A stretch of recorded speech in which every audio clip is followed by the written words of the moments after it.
bismillaahi raxmaani raxiim salaamullaahi calaykum waraxmatullaahi tacaala wabarakaatu saaxiibayaal daawadayaal meel walba oo aad joogtaan iyo si walba muuqaalkaygu idiin soo gaarayo halkaad inaga daawanaysaan waa barta aynu youtube-ka ku leenahay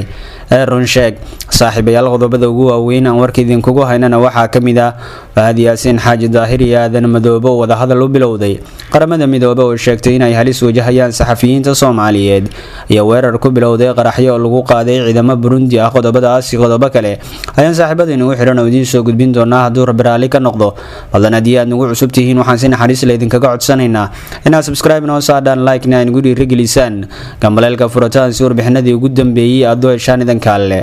saaxiibayaal sida hordhac warkayga baad ku daawateen haddaynu ku bilowno Fahad Yaasiin Xaaji Daahir la taliyaha amniga qaranka madaxweyne farmaajo ahna xildhibaan ka tirsan baarlamaanka 11aad iyo Aadan Madoobe oo gudoomiyaha baarlamaanka 11aad dhawaan loo doortay ayaa wadahadal u bilowday wadahadalkan ayaa ku salaysan in kursiga Fahad Yaasiin la sii daayo iyadoo ra'iisul wasaaraha xilgaarsiinta Maxamed Xuseen Rooble uu dadaal badan ku bixinayeen kursigaasi sidaas loo hortaagnaado balse Aadan Madoobe iyo Fahad Yaasiin wadahadalkooda ayaa muujinaya in meel wacan ay marayso xaaladda kursigaasi sidoo kale wadahadalkan waxaa soo dhaxgalay madaxweynaha jamhuuriyadda federaalka Soomaaliya mudane Maxamed Cabdullaahi Farmaajo iyo sidoo kale madasha wadatashiga qaran oo ugu horeeyo Cabdicasiis Xasan Maxamed Lafti Gareen iyo sidoo kale Axmed Cabdi Kaariyo Qoorqoor oo madasha wadatashiga qaran ka tirsan saaxiibayaal wararka aan ka helnay wadahadalkaasi u bilowday Fahad Yaasiin iyo sidoo kale Aadan Madoobe ayaa muujinaya in kursiga dhawaan la sii deyn doono sidoo kalena xildhibaanadii baarlamaanka 11aad ee lagu soo doortay ceel waaqay yihiin kuwa aan waxba ka jirin sidoo kale kuwii kala doorashadooda dib loogu laaban doono iyadoo doorashadu ay ka dhici doonto sida wararka ku helayno Garbaharey Fahad Yaasiin Xaaji Daahir oo laga soo doortay Beledweyne ayaa waxaa ra'iisul wasaaraha xilgaarsiinta Maxamed Xuseen Rooble iyo dowladaha shisheeye kursigiisa ay u dhigteen isbaaro taasi oo muujinaysa mid aan ku jirin heshiiskii 17 September sidoo kale heshiisyadii kale oo is-afgaradka ah oo ay gaareen madasha wadatashiga qaran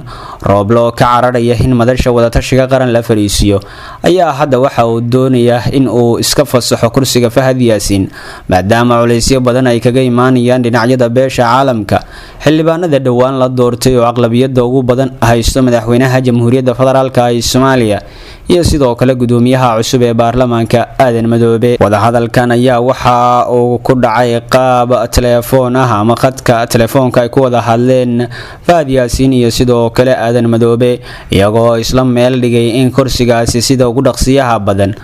loo fasaxo dhawaan haddii inta aysan doorashada madaxtinimo loo dhaqaaqin la sii daayo kursiga Fahad Yaasiin waxa iska caadi in qaar badan xildhibaanadii hore uga goostay maamul goboleedyada Jubbaland iyo Puntland ee kala raacay maamul musharaxiinta kale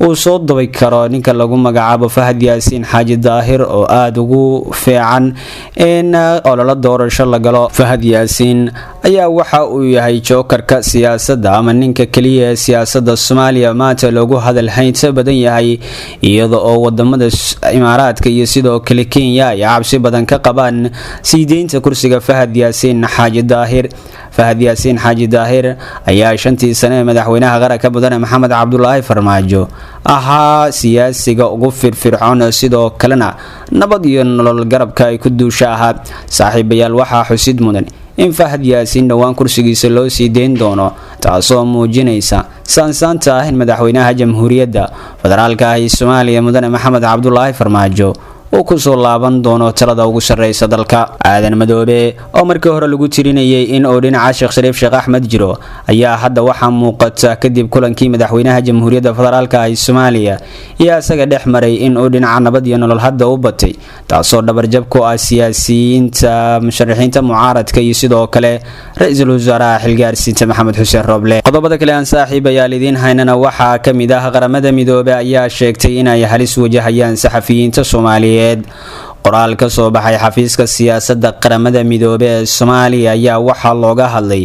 maalinta caalamiga xorriyadda saxaafadda ee 3 May oo maanta ku beegan. qaramada midoobay ayaa war-saxaafadeedka si gaar ah diiradda ugu saartay doorka firfircoon ee howlwadeennada warbaahinta dalka ka ciyaarayaan bulshada Soomaaliyeed dhexdeeda iyo sidii loogu baahan yahay in xaqiiqooyinka